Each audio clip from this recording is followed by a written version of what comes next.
Well, good morning, everyone, and welcome to our Sunday meditation here in Bangalore. So let's begin with a prayer. Heavenly Father, Divine Mother, friend, beloved God, Jesus Christ, Babaji Krishna, Lahiri Mahashaya, Swami Shri Yukteswarji, beloved Guru, Paramahansa Yogananda Ji, saints of all religions, beloved Swamiji, we bow to again and again. Divine Mother, bless this meditation with your joy and with your love. We are your children. Receive us, awaken us. Use us as your instruments to spread thy light and healing power to all souls everywhere. Om. Shanti, Shanti, Shanti.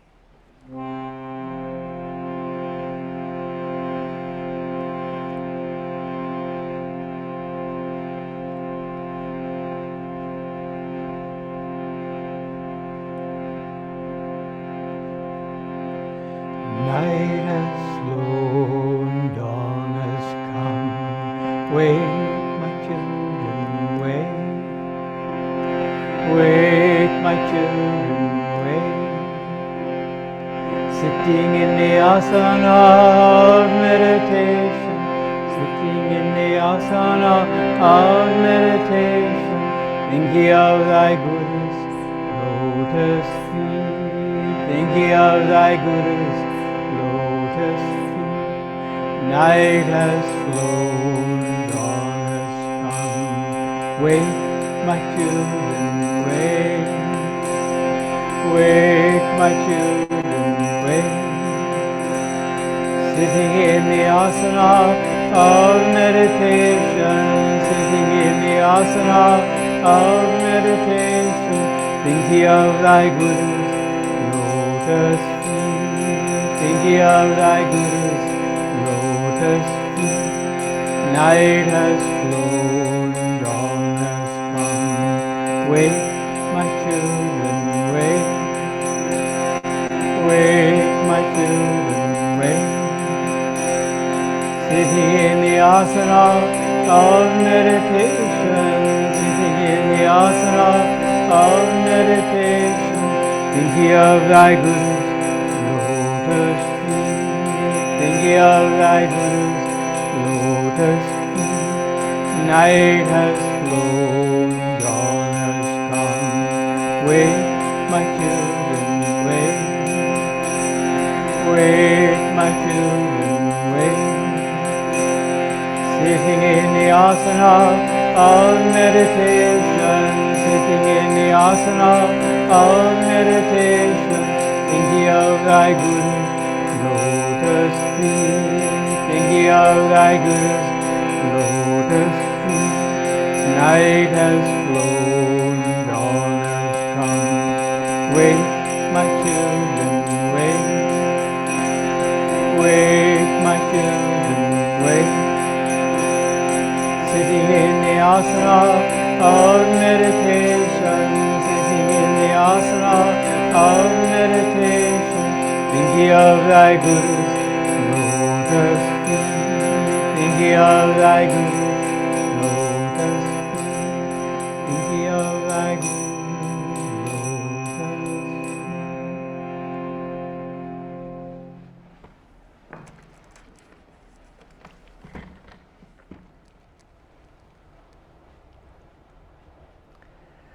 Om Bhurvubhaha Swaha Om Tatsavitu Varniyam Bhargo Devasya Dhimahi Dhiyo Yo Naha Prachodayatu.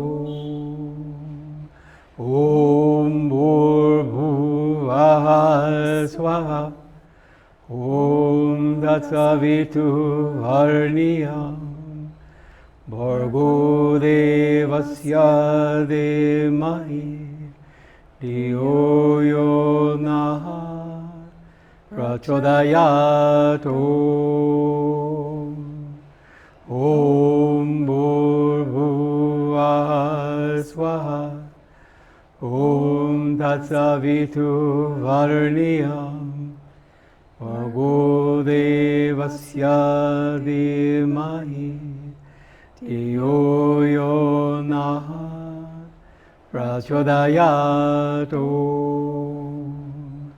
Om Bhurbhuvah Swaha Om Tatsavitu Varniyam Bhargo devasya dhimahi Dhiyo yo nah prachodayat Om Bhurbhuvah Swaha Om Tatsavitu Varniyam Bhargo devasya dhimahi Dhiyo yo nah prachodayat Om Bhurbhuvah Swaha Om Tatsavitu Varniyam Bhargo devasya dhimahi Dhiyo yo nah prachodayat Om Bhurbhuvah Swaha Om Tatsavitu Varniyam Bhargo devasya dhimahi Dhiyo yo nah prachodayat Om Bhurbhuvah Swaha Om Tatsavitu Varniyam Bhargo devasya dhimahi Dhiyo yo nah prachodayat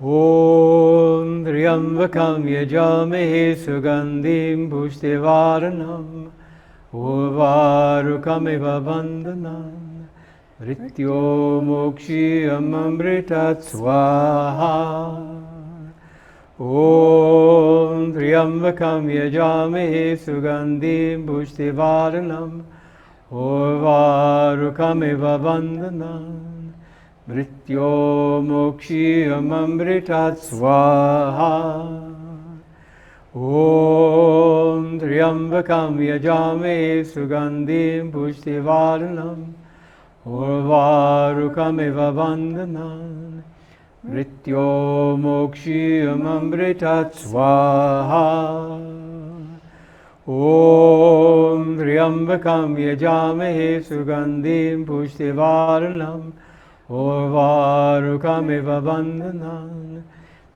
Mrityo mokshiyam amritat swaha Om Triambakam yajame sugandhim pushtivaranam Urvarukamiva bandhanam Mrityo mokshiyam amritat swaha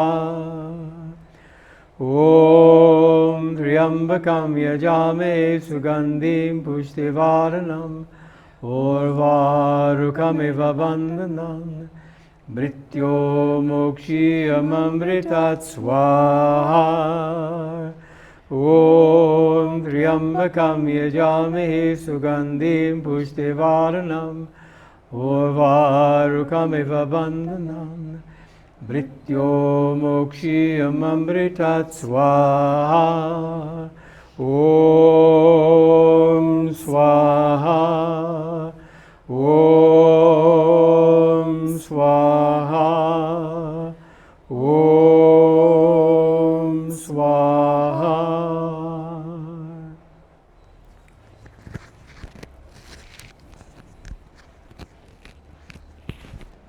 We'll now have our chanting and meditation.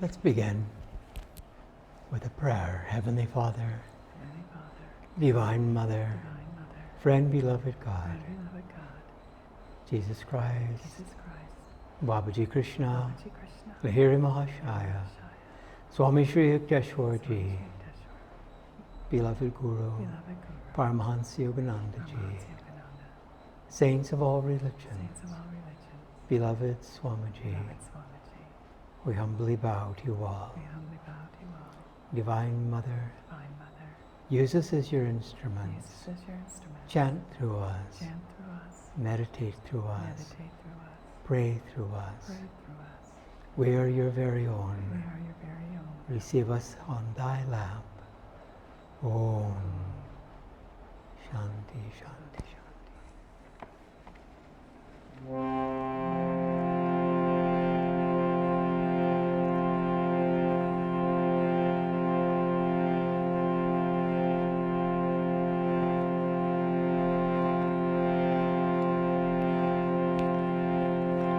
What lightning flash glimmers in thy face, Mother? What lightning flash glimmers in thy face? Seeing thee I am thrilled through and through. Seeing thee I am thrilled through and through. What lightning flash glimmers in thy face, Mother? What lightning flash glimmers in thy face? Seeing thee I am thrilled through and through. Seeing thee I am thrilled through and through. What lightning flash glimmers in thy face, Mother? What lightning flash glimmers in thy face? Seeing thee I am thrilled through and through. Seeing thee I am thrilled through and through. What lightning flash glimmers in thy face, Mother? What lightning flash glimmers in thy face? Seeing thee I am thrilled through and through.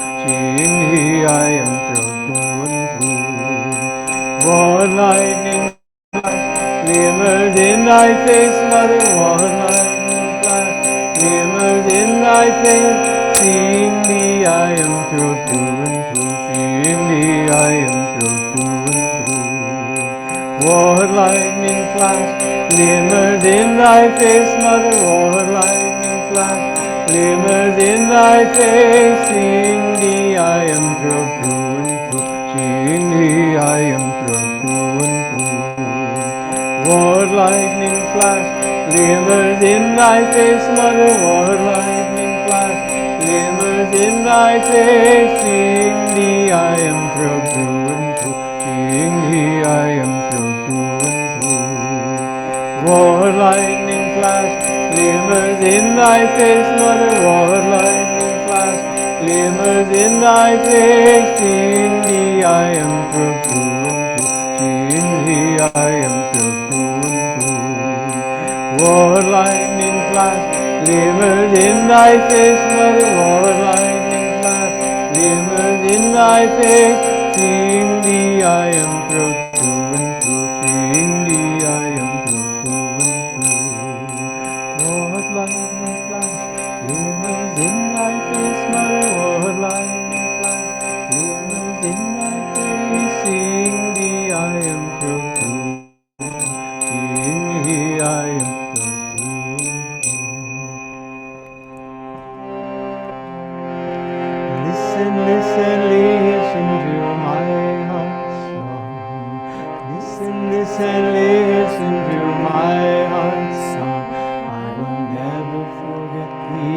I will never forsake thee.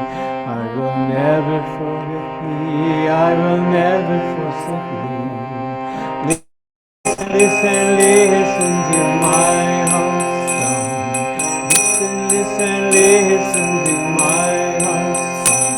I will never forget thee. I will never forsake thee. I will never forget thee. I will never forsake thee. Listen, listen, listen to my heart song. Listen, listen, listen to my heart song.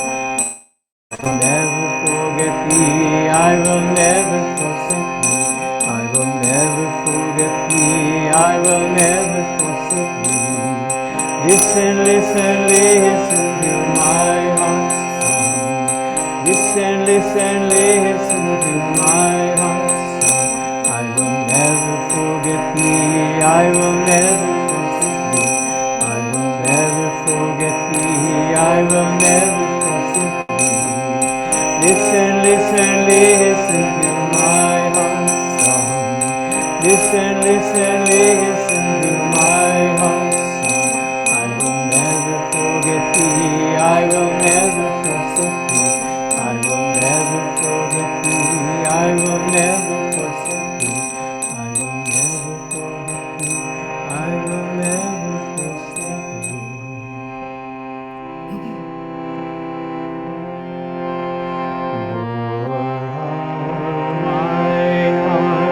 Open wide, I keep calling.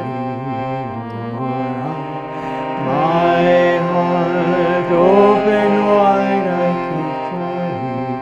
Wilt thou come? Wilt thou come? Just for once, come to me. Wilt thou come? Wilt thou come? Just for once, come to me. Will my days fly away without seeing thee, my Lord? Will my days fly away without seeing thee, my Lord? Night and day, I look for thee, night and day. Night and day, I look for thee, night and day. Door of my heart, open wide, I keep for thee. Door of my heart, open wide, I keep for thee. Wilt thou come? Wilt thou come? Just for once, come to me. Wilt thou come? Wilt thou come? Just for once, come to me. Will my days fly away without seeing thee, my Lord? Will my days fly away without seeing thee, my Lord? Night and day, I look for thee, night and day. Night and day, I look for thee, night and day. Night and day, I look for thee, night and day. Night and day, I look for thee, night and day.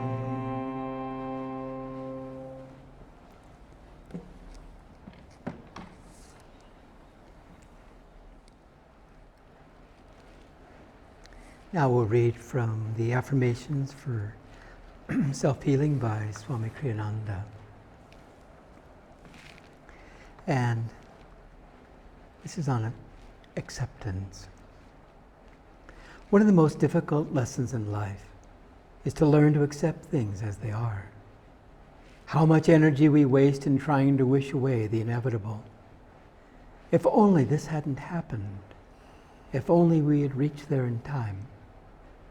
The if onlys and might have beens in life keep us from dealing realistically with what is.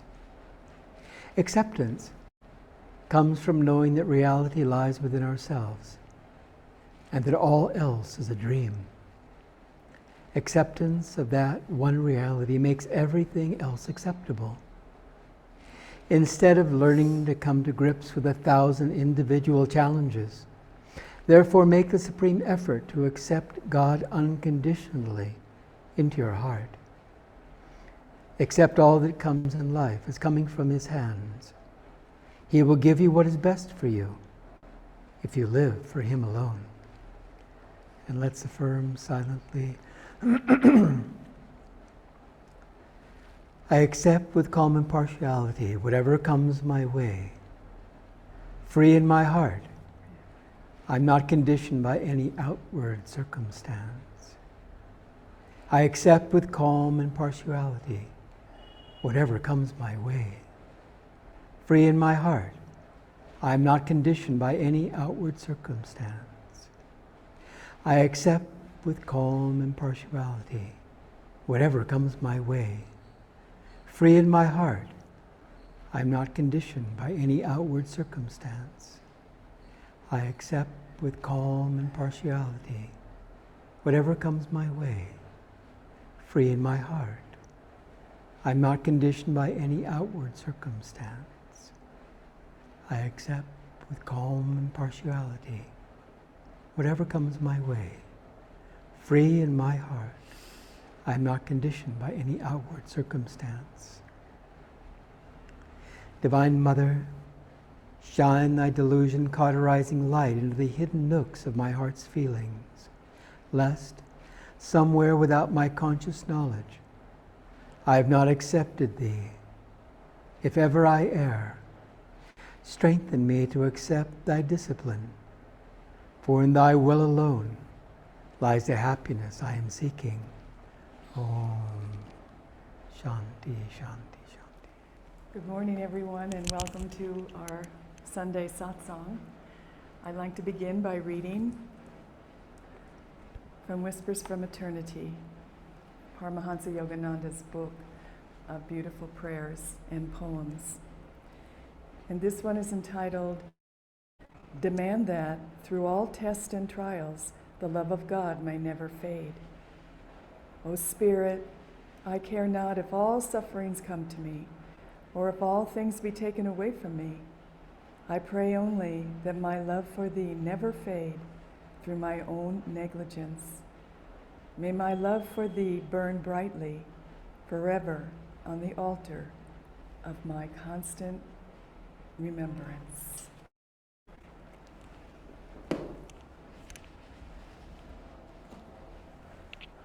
And this is a reading from Autobiography of a Yogi. And this is the very last chapter from, it's entitled At Encinitas in California.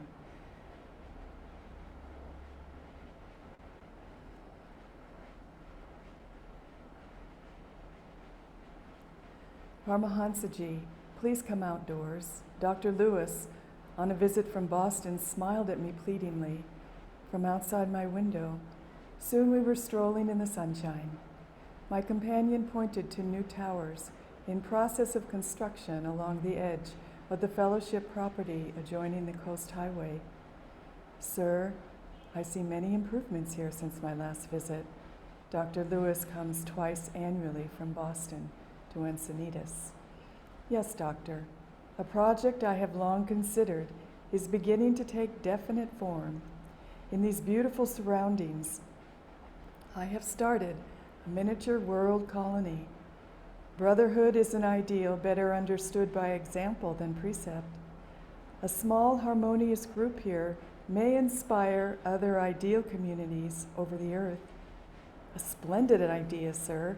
The colony will surely be a success if everyone sincerely does his part. World is a large term, but man must enlarge his allegiance, considering himself in the light of a world citizen. I continued, a person who truly feels the world is my homeland, it is my America, my India, my Philippines, my England, my Africa, will never lack scope for a useful and happy life. His natural local pride will know limitless expansion. He will be in touch with creative, universal currents. I plan to open a yoga institute here. The blessed role of Kriya Yoga in the West has hardly more than just begun. May all men come to know that there is a definite scientific technique of self-realization for the overcoming of all human misery. Far into the night, my dear friend, the first Kriya Yogi in America, discussed with me the need for world colonies founded on a spiritual basis. The ills attributed to an anthropomorphic abstraction called society may be laid more realistically at the door of every man. Utopia must spring in the private bosom before it can flower in civic virtue. Man is a soul, not an institution. His inner reforms alone can lend permanence to outer ones. By stress on spiritual values, self-realization, a colony exemplifying world brotherhood is empowered to send inspiring vibrations far beyond its locale. August 15th, 1945, close of Global War II, end of a world, dawn of an enigmatic atomic age. The Hermitage residents gathered in the main hall for a prayer of thanksgiving. Heavenly Father, may never it be again. Thy children go henceforth as brothers. Gone was the tension of war years. Our spirits purred in the sun of peace. I gaze happily to each of my American comrades. Lord, I thought gratefully, thou hast given this monk a large family. We're so blessed to be on this path and to be disciples of our great master, seekers of God, seekers of the light, hand in hand together, really striving to be free in this lifetime. And when Babaji, who is alive now in the Himalayas, was visited by Jesus Christ, we all know the story, it's in the autobiography of a yogi, and Christ said to Babaji, the West has completely forgotten my teachings, completely have succumbed to materialism, to outer works, to creating a physical life. They have just forgotten everything I told them when I came, that the kingdom of God is within, to love God with all your heart, with all your mind, with all your strength, and with all your soul. They forgot. And Babaji, will you please help me to awaken these souls again in the light, who yearn for God on the deepest level, but have lost their way. And so Babaji said, okay, I'll do that. I will send someone. I will send someone to the West. And so Lahiri Mahashaya was the first God-realized master who came and gave us the technique, the God-inspired transformational technique of Kriya Yoga. This technique of Dwapara Yuga will transform millions of lives into the light and help all souls remember who practice this technique faithfully that God alone is our goal. We don't need to search outside of ourselves any longer for the peace and the love that we are seeking. This technique, along with the Guru and his grace, will give us the freedom that we are seeking from this materialistic world. And of course, Sri Yukteswar, when he was at the Kumbh Mela, he met Babaji in the late 1800s. And Babaji told him, I'm going to send you somebody. I'd like you to write a book about the similarities between the Bible and the Gita, but I'm going to send you somebody to disseminate this teaching of Kriya Yoga throughout the world. And then, of course, Master came and sat at his feet. That wonderful day that they met each other. And he came to encourage us to find God. And so Sri Yukteswar told Master, you're the one that Babaji has sent to take these teachings out to the West and to the world. You're the one. And Master, in his beautiful way, accepted it. And very soon after he left the ashram, Master's ashram, Sri Yukteswar's ashram, he was there for 10 years. He went and started a school in Ranchi, the very first thing he did on the plains of India. And he started a school, and then he came to the United States, came to Boston, and then he went across the United States talking to thousands of people.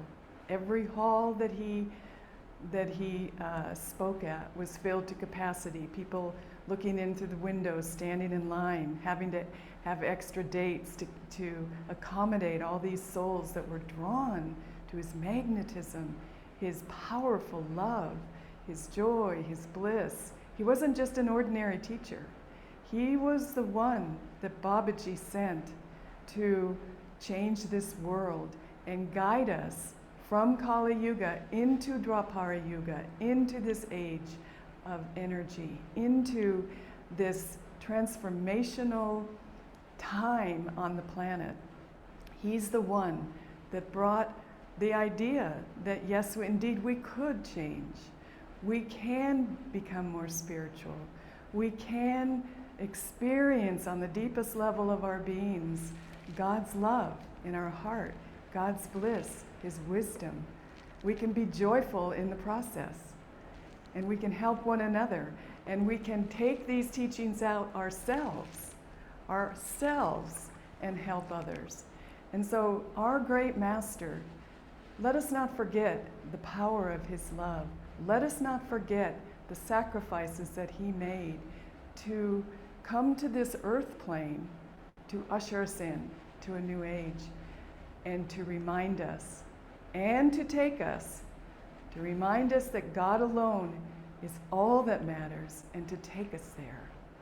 We must hold on to the Guru's feet, and we must recognize the sheer power of his love that would touch so many souls. How could he do it? Sri Yukteswar sent him because Babaji told him to. This was a long plan. This is a long game. This is not just for us. This is for 2,400 years into the future. Kriyananda said that he really believes that Paramahansa Yogananda is the avatar for Dwapara Yuga.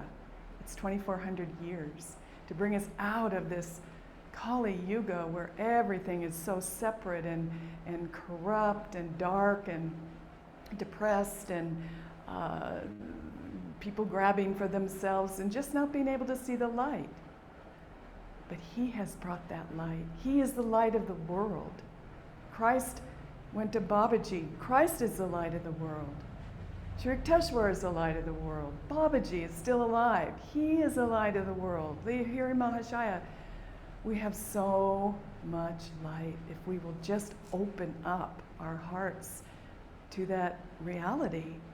Kriya Yoga and right living are the tools. They are the solutions to the darkness that we find ourselves in.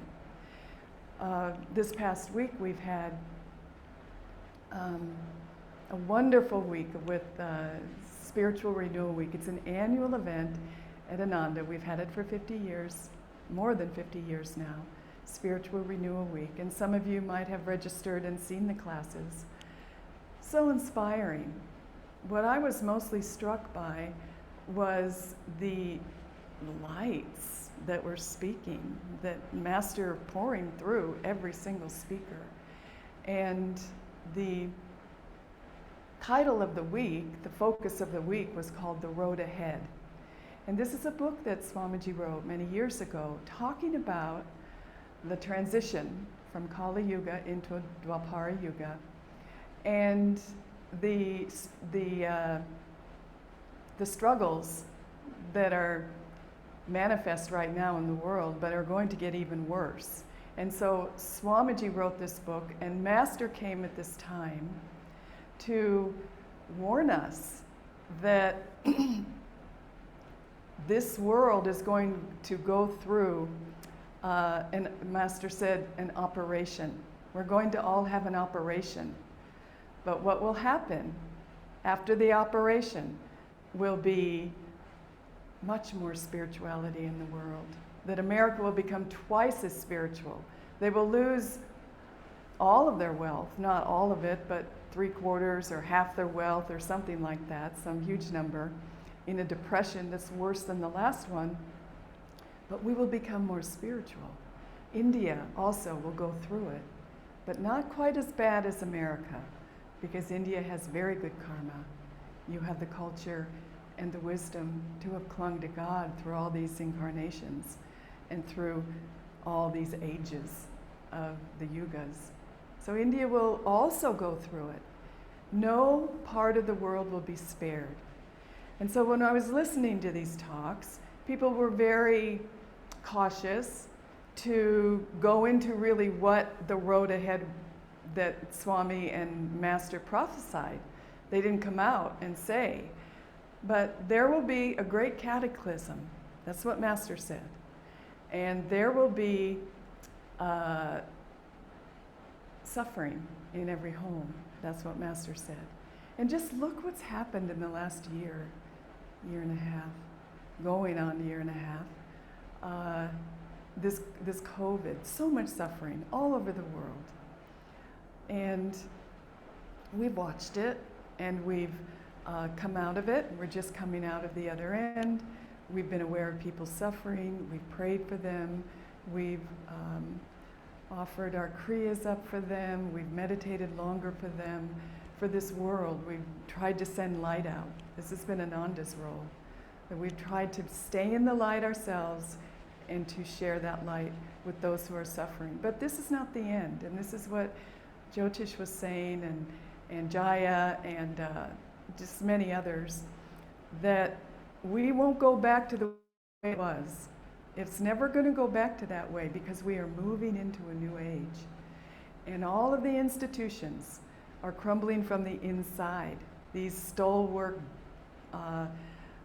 institutions of government and corruption, and everything has gotten dark, because we are coming out, and these institutions and governments have to go. And what's going to replace it?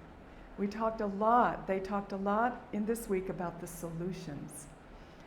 Think of it. Devi was talking about, it starts out with Satya Yuga, very high age, the oneness with God. Everybody feels it. And then it descends after 2,400 years into Treta. And this is more, we've lost some of that God consciousness. We've lost some of that, the oneness, not everybody, but most people that aren't in tune with God. And then we go into the Treta Yuga, where it's more intuition, more mind, creating things with the mind, communicating with the mind, psychic powers, things like that. And then it goes down still more. And at the end of Treta Yuga, that's when Krishna came. That's when the Gita was written. At the end of Treta Yuga. Then it sunk down into Kali Yuga, the age of darkness. And that's when we lost all the teachings. When we were in Kali Yuga, we lost, as Devi was saying, the great libraries of Alexandria with all these spiritual teachings. We lost the wisdom of the great sages and rishis that had shared this vibration of God with everyone. We lost that. People couldn't understand it because their physical body was not even able to receive these spiritual vibrations. Their nervous systems couldn't. And so there was 2,400 years of just darkness and war and competition and all of that. And people went off to monasteries. That's how they survived, and they kept these teachings alive in secret. Then we're coming out of Kali Yuga in the 1800s, at the end of the 18th century. Then we're coming into a Dwapara Yuga, which is an ascending age, an ascending yuga. And so all that darkness, all that that vibration that was holding us back, it's dissipating, it's melting away, it's going to go. And so Dwapara Yuga is the age of energy. Look what's happened. Our cell phones, Tesla, electric cars, flying drones, whatever. You know, this is the age of electricity. This is the age of energy. And so with that, we're going into a higher age. And even our nervous systems are different from the nervous systems of human beings that were born in Kali Yuga. And this is what Master has said, and Purushottama wrote a book about it. I would recommend the book. It's very inspiring. They have seen that now we are able to receive spiritual teachings. Our nervous systems are able to receive subtle vibrations. We're able to practice Kriya Yoga, get in touch with the energy in our own spine, draw the Shishum, draw that energy up the center of our being into the brain, and change ourselves, and get rid of the darkness that has been hiding in our chakras. All of that karma, a great force of energy comes up with Kriya to dissolve our past desires, attachments, actions, in the brain at this point between the eyebrows, and we become enlightened. We couldn't have practiced Kriya Yoga back in Kali Yuga. We weren't ready, but now we are. Now we have that chance. This is the solution to all of the troubles that we see ourselves. And the reason why there's so much conflict, Swami told us, is because that Kali Yuga is holding on. People that are clinging to material values, they're clinging to their money, the greed, they're clinging to the old way, and they don't want to let go. So there's this battle going on of light and darkness, but the darkness will win because this is an ascending age, and we will go then into the higher parts of Dwapara Yuga, and then we will go into Treta Yuga, and we'll remember that we can use our minds to create things, that we can use our psychic abilities to create a beautiful world. And then, of course, Satya Yuga will be in oneness with God. This is all hopeful. When we were in a descending age, it wasn't very hopeful because there was always this thought, this is really bad, and now it's going to get darker and darker, but now it's going to get lighter and lighter and lighter. There is so much hope, and we need to cling to that hope. Master came to show us what's happening. This is what's happening in the cosmos. This is the yugas. This is huge time frames of divine creation. But what about us as individuals? This is what we really only have to control. We only have ourselves, and we have a relationship with God. But because we're in a higher age, because we have a guru, because Babaji's here directing the spiritual vibrations of the planet, because the saints are here and the angels, our job now is to open up and receive. We can receive. This is the solution, is our love for God. Because God's love is always there. But now, because of the yearning of our souls, which we never lost in Kali Yuga, He is becoming manifest. He is showing Himself to us. And He's giving us help. He's giving us what we need to get through the conflict, to get through the COVID, to get through the depression, economic depression, to get through wars that might come. And they will come. Swami said they will. Master said they will. To get through that. And the most important solution is Kriya Yoga and our love for God. But then there's another solution. And this was Master's, we call it Master's mission. But Master's mission is that we all find God. Is the solution of spiritual communities coming together. Coming together. We can't do it alone.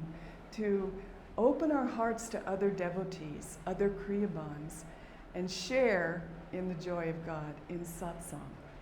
This is what is going to keep us centered and in harmony and in balance during these unbalanced times. And we're so fortunate to have one another, but we're even more fortunate to have had Swami. Because Swami understood, and Master told him over and over again about spiritual communities. He wanted these to start. Master tried to start one in Encinitas. The time wasn't right, but that's what he did.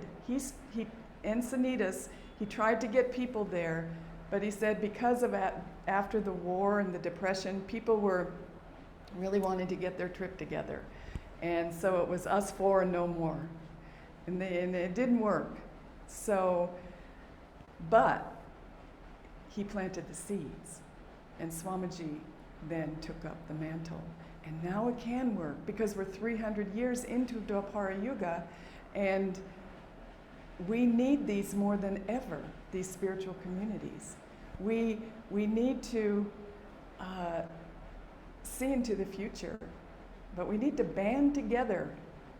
That's what Master said, because these times are going to be difficult, and this is what SRW is about. But not for devotees. If we can follow Master's teachings on a very deep level and a practical level, this is the most practical thing we can do, is to share our resources, help one another. At Ananda now, we are looking for land because Devi suggested at the beginning of this COVID, let's start looking for land in the different centers. Let's start preparing for these emergencies that are coming. And so out of that, in Bangalore, we have decided, a group of us, that we really think that the next step is to buy land in the country and to have a retreat there and to get these teachings out to the world, get these teachings out through this retreat. All of us together who already have the gift, who already have the grace from Master, if we can just band together, think of this as a service, as a seva to our Master, to help him do what he tried to do, but people weren't ready, but people are ready now. And even if you never live in a spiritual community, there's been, the thought is, oh, well, I have my own relatives and I have my this and everything's perfect and why would I go and my relatives will never go. Even if you never live in a spiritual community, you can support one. You can serve. You can support with your energy. You can support with your finances. You can support with your intention to create this for Master and for others who are going to need a place to go, who want to live together in harmony, who want to meditate together every day, who want to spread the teachings and have classes and retreats to give this vibration out to souls that are going to be very troubled and they're going to need help. The solution is God. If we band together, one person can't do it. Two people can't do it. We need a group. This is what Master said, and this is what Swami proved. When Swami started his spiritual community in the United States, he didn't do it for himself. He did it because Master asked him to. And we're part of that. We are Swami's spiritual family. We are his worker bees. We are the ones that can carry this out all over the world, like Master said in that reading. All over the world, communities where people come together with like-minded souls that can help one another to find God. This is the purpose of our existence on this earth, is to find God. No matter what the world is doing, we can't really control the yugas. We can't control the disasters that are happening. We can't control anything outside of ourselves. But we can control ourselves. And we can be centered, and we can feel God's presence, and we can share his love. We can share his generosity of spirit. But we need to come together. This is what spiritual family is about. It isn't just about ourselves. It'll never bring you the harmony and the peace if you think you just want it all for yourself. Remember what Master said, I don't want an organization because it just brings troubles. And Sri Yukteswar said, do you want all the jhana for yourself? No, because the nature of bliss and joy is to expand. And it's impossible to keep it for ourselves. And if we don't share it, somebody else will, because it's a great wave of energy. This is a great spiritual power that's coming through right now. And we want to get on track and melt ourselves into that vibration and be part of it. Be part of the joy. It isn't just an abstract thing anymore. It isn't just reading about it and talking about it and hoping someday and, oh, if only, and oh, look, they have the village and we'll never have that. Well, I'll tell you, when Swami started, he had a couple of people that went to the village with him. A couple of people stayed because there was nothing there. And Swami, his little house that he built himself, the water was up to his knees. He had to put planks in the floor because the rain would come through the roof. He held a satsang every Sunday. It didn't matter. People came. They started coming. Why? Why would they want to come to this little hut in this 2.5 hours from Palo Alto, where it was so nice and everything was, perfect? Why would they even want to come? They wanted to come because they knew that by following this path and by tuning in to Master through Swamiji, that they could find God in this lifetime. That's why they came. People will come because they want to find God, and we will help one another to do that by our magnetism, by our commitment, by our courage, by our sacrifice. Yes, it's to be a renunciate, you do have to make sacrifices. But what are we sacrificing? We're sacrificing an idea that we need this or that, or we have to be this way, or we have to accomplish that, or we have to please these people. We're letting go of all of that. And we are going to do what we can while we're here, Haridas and I, and people that will come now and forever. They'll keep coming. Because the core of starting spiritual communities, the core of that is that freedom of soul. That's what we want. We want nirvikalpa samadhi. We do. Seems like a big thing to want, but ultimately that's the goal. We want to be happy in our daily lives. We want to share what we've been given. It's not just for us. We don't even matter. Divine Mother is here, and she is going to bless this project. I feel it. Jyotish and Devi feel it. Jaya and Dhyana feel it. And any way you can support this endeavor will be appreciated by Master. Because this was his dream. People say, well, what's Master's mission and why should we do it? We do it because Master's asked us to do it.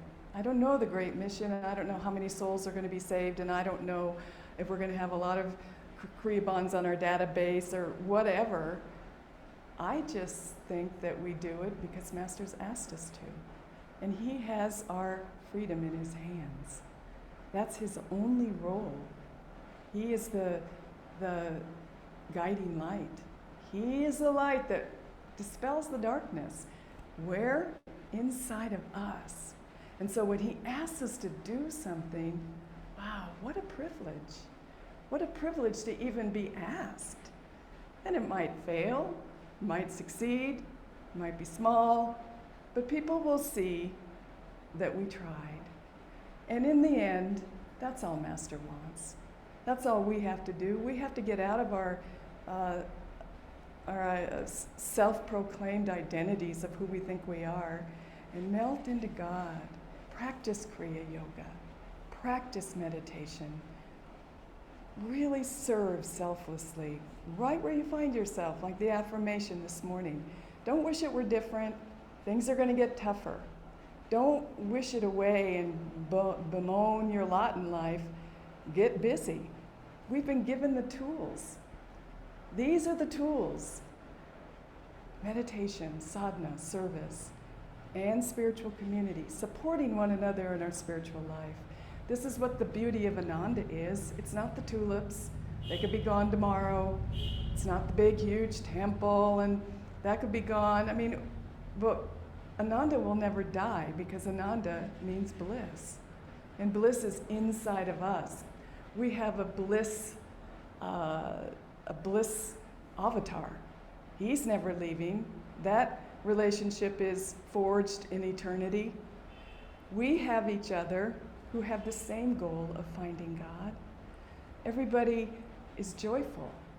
When I saw the people speaking at SRW, I was so filled with joy because these are my friends. I have lived my life, most of my adult life, with my real friends, spiritual friends that would do anything to help me find God, as I would them, who always pick you up when you're down, who always remind you through the example of their lives that that's okay, just keep getting up, keep practicing Kriya, keep serving. There's always help. Keep praying, keeping in that spiritual vibration. That's what we do for one another. We're not here alone.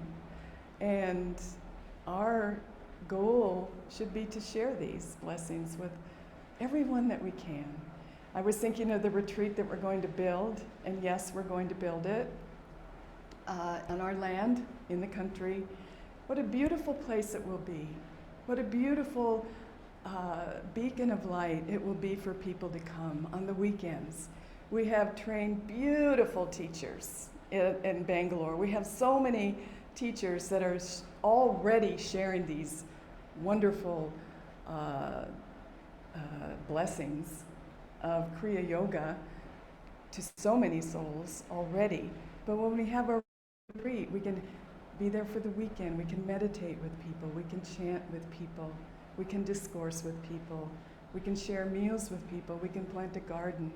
We are going to have an orphanage for young children, girls who have no parents. They have no way in this world. But we will help them, and we will have a staff of devotees and Kriyabans that will help them to see a better world. And they will be so blessed because of the love they will receive from Ananda people here in Bangalore. So blessed. And they will become a part of our family. We'll start a school, maybe with the orphanage. And people will see that it's much more important to raise your children with spiritual values than it is to push them into a material world where nothing is going to bring them happiness. Spiritual values are what the next generation will automatically demand because they will be much higher souls than we are. And they'll start their communities. But we have to start. And even if we only plant a few potatoes and we only have one weekend retreat, at least we did something for our Guru in gratitude for what he has given us. But I don't think it's going to be that. I think it's going to be a beautiful, beautiful experience for everybody. Whether you live there or not, that doesn't matter. We can support it as our offering to our great Guru, to Swamiji, to Babaji, to all of the angels, all of the saints that have given their lives. Master gave his life for us. Swamiji gave his whole life for us so that we could experience divine love in our hearts, so we could be shown the way to share these teachings with truth-seeking souls everywhere. I wanted to close with reading what Swamiji said. Somebody said, well, what's Master's mission and why should we do this and all this? If you read this book, you'll find out what Master's mission is. Every single chapter says what Master came to do. Swamiji took every single word that Yogananda said to him and wrote it down in the essence of self-realization and conversations with Yogananda. But this book tells the story of how to do it. What Master said, his teachings. He was at his Master's feet for 3.5 years. And this is Master's mission. In this age, in this Dwapara Yuga, in this troubled times that we're going to find ourselves, this is Master's mission. I implore you to read this book. because it's not just a write-off, and it's not just, oh, well, I'll get to it someday. It's like the autobiography of a yogi. People read the autobiography of a yogi after years of having it sit on their bookshelf. Well, I don't want you to have this book on your bookshelf much longer. Go out and get it and read it. It's the story of the soul, but it's also Master's mission during these times. And this is the chapter from A New Way of Life. Often have I felt Master's smile in my heart on seeing his world brotherhood colony become a material reality. His blessings on the land, an almost tangible aura of peace, are felt by everyone who comes here. He's talking about Ananda. The spiritual energy that is developing here extends far beyond Ananda's boundaries. Thousands in America and abroad find in Ananda's example the inspiration and also the practical direction for spiritualizing their own lives. This indeed is the broader purpose of cooperative spiritual communities, for although relatively few people may ever live in such places, people everywhere can be helped by examples, augmented by the large numbers involved in a flourishing community. That spiritual principles are both inwardly regenerative and outwardly practical. Every devotee, moreover, can be helped by the realization that he is not alone in his spiritual search. And I just want to close by saying Paramahansa Yogananda taught us above all that the true goal of life is union with God.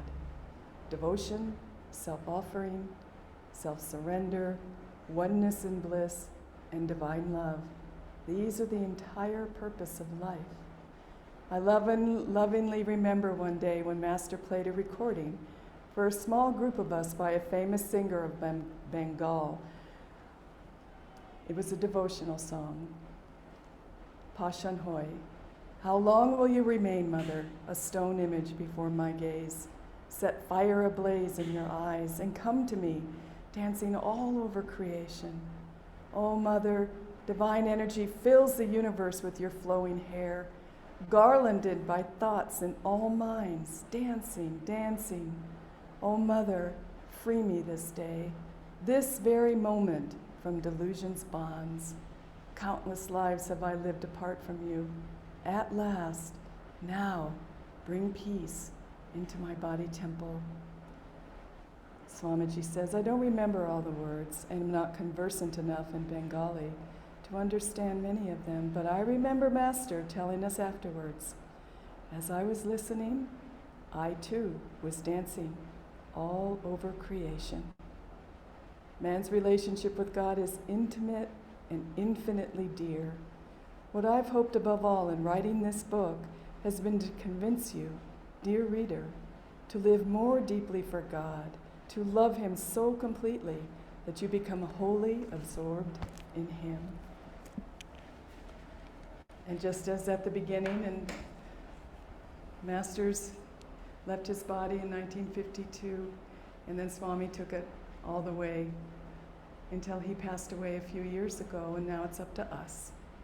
And we have been trained to be humble disciples of Master and to do whatever he asks of us in the deepest gratitude and the most sincere love of our hearts. It's all we want to do is love God, to share that love with others in need, and to dance in joy, like that song, all over the universe, with Divine Mother, with the gurus, with one another. And we can do it. We can do it in this lifetime. We can do it right now. We can start in this moment, because the moments are more important than the years. We can't wait. 5 years down the road, we'll say, oh, if only I had. But we can start now. We can start by praying. We can start by all of the practical things that we have lined up for us to do to achieve this dream of masters. This is a dream of the gurus, and this is the solution to the darkness that is going away gradually, gradually, gradually, and the solution to welcoming in the light of the new age. in the world, but most importantly, in our hearts. God bless you all. And now we'll have our Aarti.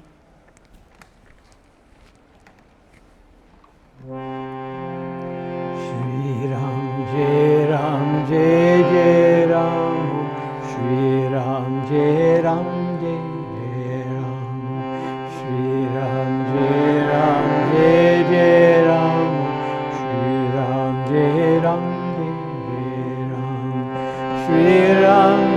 Ram Jai Jai Ram Shri Ram Jai Ram Jai Jai Ram Shri Ram Jai Ram Jai Jai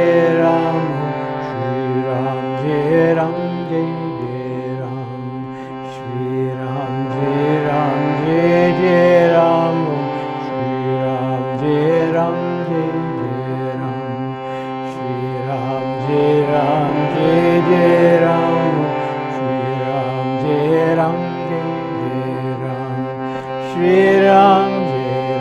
Ram Jai Jai Ram Shri Ram Jai Ram Jai Jai Ram Shri Ram Jai Ram Jai Jai Ram Shri Ram Jai Ram Jai Jai Ram Shri Ram Jai Ram Jai Jai Ram Shri Ram Jai Ram Jai Jai Ram.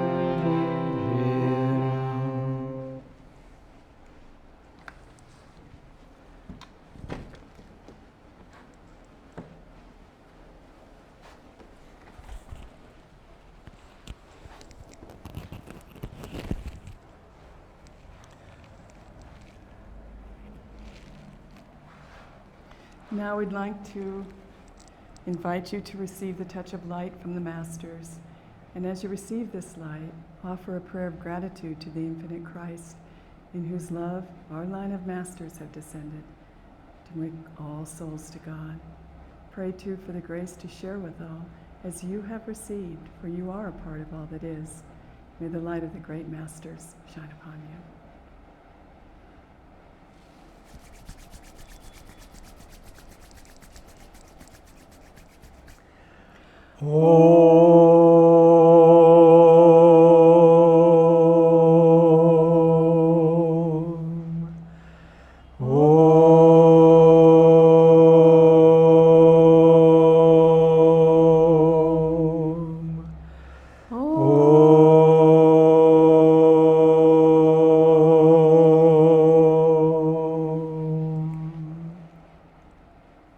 Now let's close with a prayer.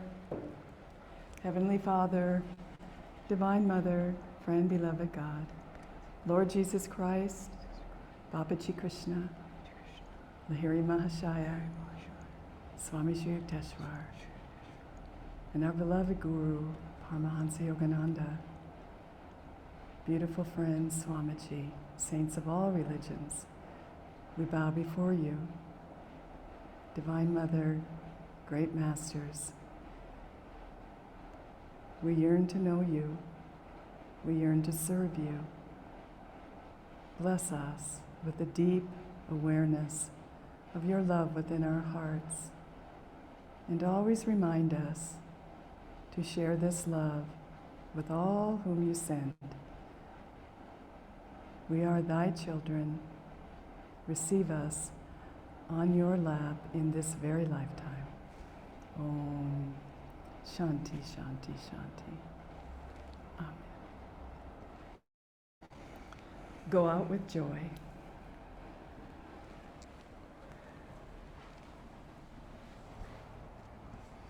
So just keep it, because I think we're going to have a community meeting now. We're a little late. Maybe I talked too long. It's wonderful. So we'll just keep the microphones on. So let's have our community meeting, and we'll just go right from this satsang into that. We'll turn on the gallery. Sorry I talked too long, but... Sorry.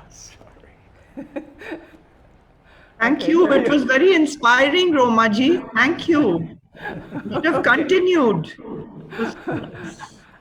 Well, it seems We like didn't look at the time, Roma ji. Today, for the community meeting, we've already prayed and chanted and done all these things. So, welcome to everybody, and thank you for coming, because we do want to continue this theme of starting spiritual communities and helping one another to grow in God and in His light. Haridas, do you have a few things to say about that? Let's have the video of Jaya. Okay. A couple days ago, Jaya very generously, with his time during Spiritual Renewal Week, gave us a few of us a conversation on what it was like for him to start spiritual communities and his advice into how to begin the process. It's very inspiring. Jaya, for those of you who don't know, is the spiritual director of India, and he has been with Swamiji from the very, very beginning. He's the one that came with Swamiji. There were only two, I think three, and he stayed all these years, and he has done so many different things. He's one of the most humble souls, but one of the greatest souls I think I know, and he was so generous with his time. So we wanted to show this video to you, just a clip. It's not the whole video. We're going to be sending out clips from this video, but can we put the video up now, Kartik, if you're still there? Is that nice?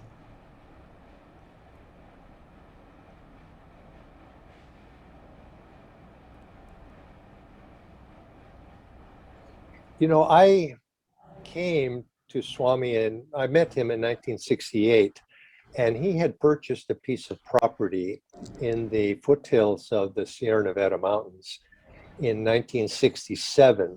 And by 1968, he had begun construction there with some other of his students. They would go up into the mountains on the weekends and have little retreats, and he had hired some workers, contractors, to do the beginning of buildings there to create a meditation retreat. And he had seen it also, and he had expressed this desire to have a personal hermitage up there where he could go on the weekends. He was a very busy man teaching throughout the San Francisco area. He could go on the weekends, and then he could bring other people with him up there to, to have retreats on the weekend and place to go. Once he wanted to get this retreat, he had this land, he wanted to get a retreat going. He wanted a personal hermitage where he could go and where his students could go also. He wanted to begin a community, and he wanted to start spreading Yogananda's work very much more vigorously. And all of these things were somewhat on their own tracks, but he asked me if I would go up and help him and the other fellows that were up there in the hills working to get this place ready in '69, if I'd go and help. And I did. I went up, and as things would happen, these ideas that he had in his mind, these different tracks, they began to come together. And he led the effort by bringing many people together to purchase a larger piece of property nearby that initial piece of property, a much bigger, many hundreds of acre piece of property, which has now become Ananda Village. And because he could see that all of those ideas were not going to be able to manifest on that one piece of property. And so this other piece of property came available, and this purchase was made. And with this pretty much the specific intention of following up on his idea of a cooperative community. That's his cooperative communities is the word he was using at that time. And so by that time, many other people had joined in this effort. And so what started out of a handful of people turned into, at least that first year, 50, 60, 70 different people were coming in. It was chaotic and getting things started, as things are in the early years. And I, at that time, was a young man. I was 22, and began, in a community, the expectation was that everybody had to participate to make this thing work. So we all had to contribute in some fashion. Well, as 22, I didn't have much to contribute, although I did have energy. And so I contributed my energy and my willingness and working, but we had to support, and we had to, and was really the defining principle for 10 years. I look back on it and I said the first 10 years were the establishment of a foundation of a place out in the country to stay, to live, and get it on its solid footing. So those first 10 years were a group of people coming together, learning to work together, learning to become supportive, because you think going out in the country, well, it takes money. You have to have an economy. You have to have people have to make an income. You have to have many different things, foundational, structural things to build upon.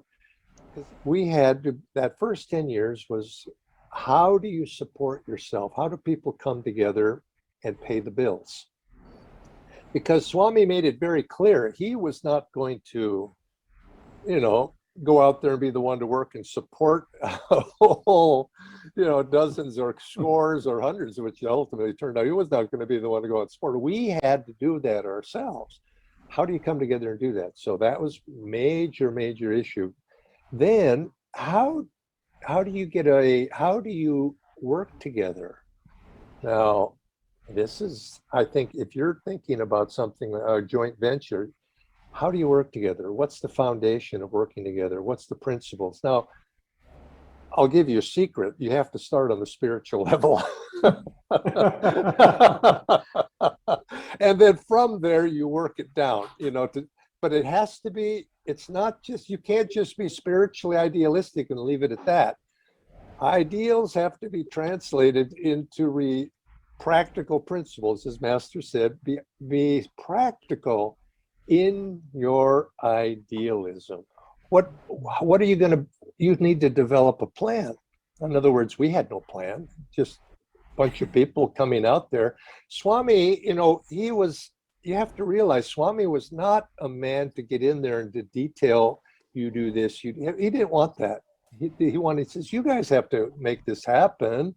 His goal was, he was going out there spreading the ideals. He could have, I imagine, but one man with one body can't do everything. And he expected us, it wouldn't be good for us just for somebody to tell us what to do. So how do you organize on a day-to-day basis? What are you going to build first? How are you going to raise the money? How are you going to work your finances? How are you going to make decisions? You see, how are you going to make decisions? Who makes that decision?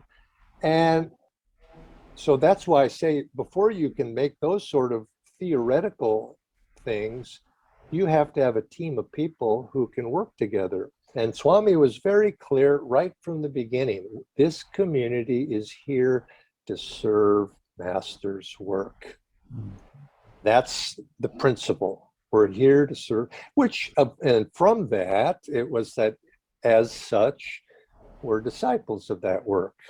And we're here dedicated to that work. And so it's a unifying ideal. And I think this is, and I think if, we've come a long way as Ananda Sangha, that we don't even have to necessarily say those things anymore. But in the early days, we did, because we had people coming from lots of different directions. And then in the midst of all of that, Swami's role, how did he fit into this? His role had to be clarified and defined. And honestly, Swami didn't really, he was making it up as he went along too, as we all were. But he was the guy, he was obviously the leader and the guide, but he was a very hands-off person. He wanted us to, and it was necessary for us to figure these things out. So that first 10 years was like that. And so I was very much involved on that level. Economy, infrastructure, planning, putting those plans into place, compromising, learning to work together as a team of people with a common vision. What is that vision? And that took us years actually to come up with that. And it wasn't something that was quick, but I think the important thing was starting with working together as friends, as fellow devotees. Obviously that was the foundation, as disciples, Kriyabans, and working, respectfully and joyfully in that way. One is, I think you start with developing teamwork and friendship and spiritual attunement with one another. But then you have to have that. It's like Swami, when he started and we started, he had a lot of ideals of visions of where to go, what to do, and how to do it. And he had some ideas on that level. And if you remember, we started with, we had a focus, a central focus around which the community developed. And I think that was important for us to have that focus that everybody could somewhat agree upon, whether they were involved in that area or not. And that was, Swami, we started with as a meditation retreat. Yes. Now, and there were many of us, I was involved very intimately with that, probably for the first 3 years, 2 years at least, maybe 3, of my time with Ananda. And it was around that everything else developed. And so we had a common thing to do, and we were there running a retreat, and many of us, not all of us, but many of us were involved in that, and it gave a organizing principle to it. But Swami, he iterated this at that time, but it was only later that I realized he was saying it. But it also gave us, he said, remember, we have to have a larger purpose for what we're doing here. We have to have an ideal. What is our ideal? And that ideal of reaching out as disciples of Master was part of our ideal. He says, but ideals need to be demonstrated. And so consequently, we had to have ideals. We shared those ideals with the public with that retreat from the very beginning. The community was a place to demonstrate ideals in practice. Okay. So that was Jaya, and it's so inspiring. Do you want to say just a few words or not? Well, I can say just a little. Swami said, which of course is very true, that it would be much easier to start communities since Ananda, as an example, especially now that it has been around for 50 years and flourishing, it'd be much easier for future communities to begin. And it's absolutely true. One of the, in the early years as Swami came to Ananda, at that point many of the Shivananda lineage Swamis were coming and so forth. And one of them, in walking around the property, and at that point we were fairly well developed, maybe we were 10, 15 years into the community in the mid-80s, he said of Swami Kriyananda, what a lot of tapas was required in order to build this community. And of course it's true, but really for yogis, it's the joy. It's the joy of serving. And that's why Ananda, some people were concerned after Swami passed, would we still be okay? And of course with Nayaswami's Jyotishan Devi and our wonderful leaders internationally, we have been absolutely fine. There was no transition because Swami's approach from day one, as Jaya shared, was we needed to do it. We needed to grow. We needed to take responsibility. And so after he passed, then there wasn't a problem. It was, basically smooth sailing. Yes, the challenges and so forth continued. But again, when we go back in the early years and read, Swami was interested in communities. When he was 15 years old, this was destined to be. And when he came to Master and found that Master too was very keen on starting World Brotherhood colonies, Swami was absolutely thrilled.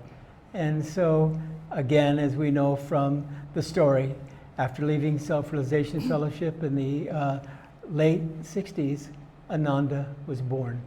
And so here we are in Bangalore, rolling up our sleeves. We've been at it since October, bit by bit, finding our way. We've been at it since the descending age of Treta Yoga.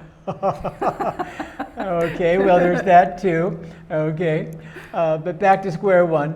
We've been working at this now for, getting to be a year, because it's so important to understand, again, the vision and to begin those steps.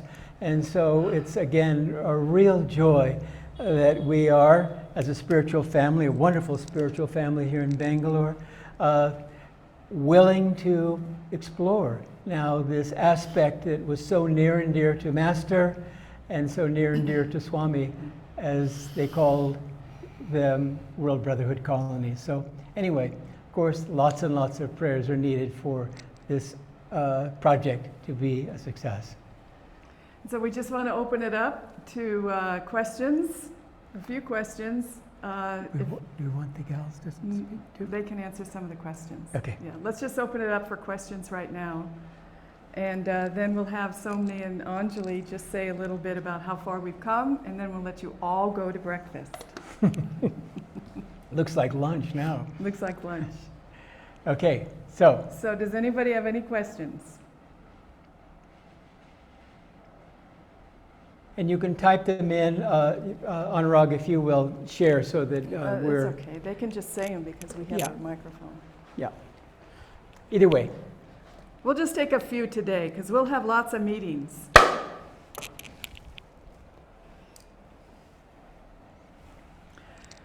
Okay, you guys all set? Okay, well, maybe those guys can talk then. Okay, Somni, you want to say something about how far we've come or whatever? Yes, we've been talking and sharing about retreat and community over past few weeks. And what I realized that it is not what we are building a physical place for us to go, where, you can go and rejuvenate yourself. It is a place where we can, spiritually come together, spiritually grow, and serve together and cooperate with each other. From, Jayaji's video, we have, heard this word cooperative communities, which is going to be the major, first step towards all this. And so we've actually, in terms of our plan, we've just kind of isolated a few people who are helping us look for land, and you all are most welcome to come and help in this venture. And we are initially just looking for 8 to 10 acres of property out in the country, 2 hours away from the city of Bangalore. Anjali, would you like to add something? Thanks, Somni. Thank you, Romaji. That was a very nice talk. And thanks, Somni. And Jayaji said a lot, and so did Somni, and as did Romaji. The one thing that we realize when we serve, who benefits from it? When we serve as Master's channels, who benefits from it? Someone else or us? And this is what Master's trying to, he's been leading this. As Haridas ji said, we started this in October with an emergency planning, which Devi had initiated. And we will get to know from her when they do the satsang, what was her thought when she initiated it. But Master is taking us to a better place from where we are now. And do we want to go there? That's what he's showing us, that yes, and we have an example in Ananda. They've been there for more than 50 years. And when you see how they are living, it's so inspiring. And, when we started doing this, when we started, I was still thinking, and now after going through the process and seeing what there is, we are ready to go and serve there and see how Master wants us to move forward into this. He will show each of us. So please, each of you think, meditate, And we are going to need everybody's energy in this, everybody. It's only in the planning stage, but please do reach out. Somni has put a group link in the chat screen. Any of you who feel inspired, and if you have questions, please ask us the questions. You can ask offline anytime, we're available, because this is, you all need to think about it, talk about it. Please do reach out for any of us. We are all available. Thank you. Thank you, Manjli.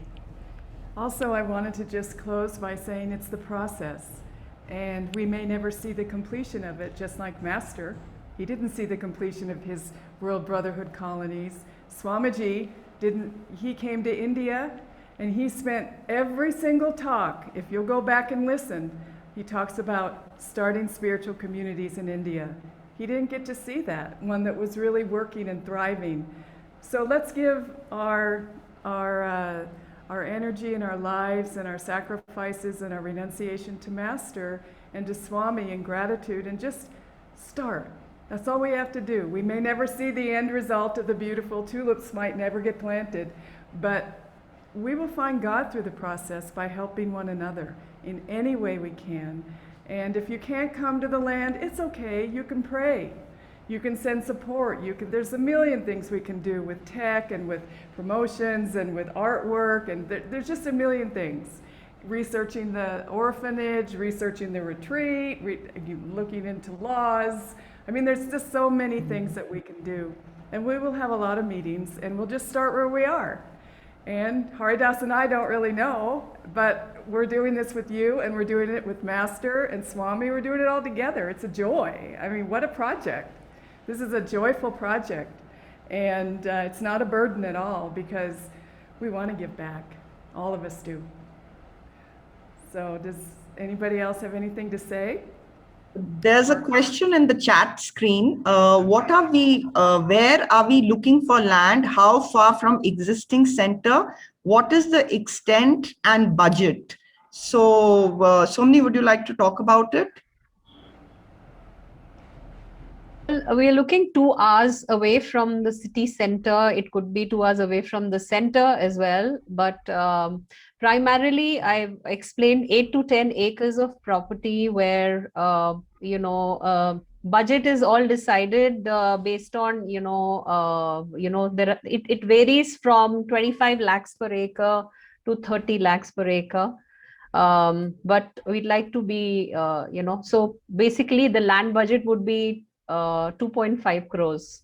So this is just a rough figure that we have in mind. We haven't gone out and looked at any piece of property so far. So we'll be starting this week, coming week.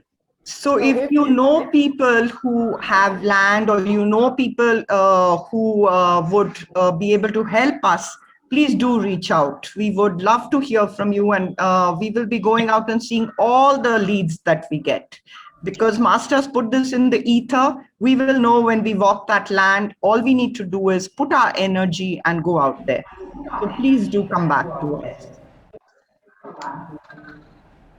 And nothing will go unnoticed. Haridas and I are going to even go out. So if you hear of any little snippet of information about land that might be what we're looking for, tell us.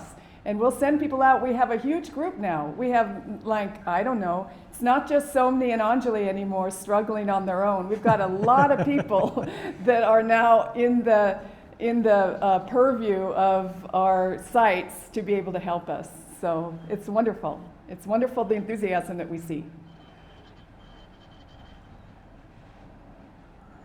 Any other questions? And we also already have money down for the land. Not all of it, but we've started. And so we do have a base, and people have contributed already, which is wonderful. So if you know of grants that we could get, or, let's just throw it out there to the universe. What I have been sharing with a few, which for me I find very inspiring, is that Master Swami, all the gurus, they're already there on the land, blessing the land right now. And so they're calling to us, hey, come on. I mean, come on, you guys. We have the land. So it's a kind of a hide and go seek right now. They're playing with us. It's just it's like Krishna's mischief. And so when will it happen tomorrow? Will it happen in some months in future? We don't know. But they're already there and they are broadcasting with their light and especially their joy. We're here, so come and find us. And so that's the process. So we have an affirmation that we'd like to close with. And this affirmation we have sent to you, I think, everybody. Have we sent it to everybody? All of our Ananda, Bangalore, and Kriyabans, and they all have our affirmation. And it's a very simple affirmation. So let's close our eyes and concentrate deeply at the point between the eyebrows. And let's affirm together. Divine Mother, we are thy loving children. We yearn to serve you. Guide our attunement with thee. Guide our search for land. Guide our efforts to build an Ananda spiritual community here in Bangalore, according to thy will. Divine Mother, we are thy loving children. We yearn to serve thee. Guide our attunement to thee. Guide our search for land. Guide our building of our spiritual community in Bangalore, according to thy will, alone. Divine Mother, Divine Mother. Okay, turn off your mic. Okay, should I just go?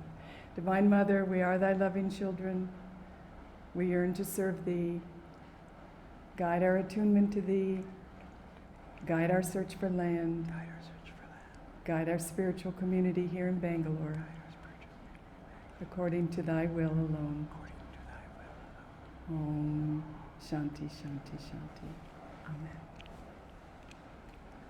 Okay. Okay, we have purposely, after the satsang, kept the meeting short today. And yet, as so many Anjali were saying, and all of us, keep the questions coming, keep the leads coming. All of these things are very, very important. And so we're here for you. Call us at any time.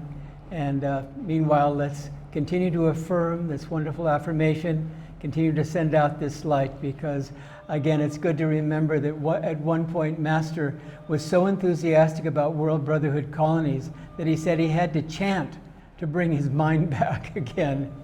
And so that's the enthusiasm that Master has for this project, that Swami has for the project, that the Gurus have for the project.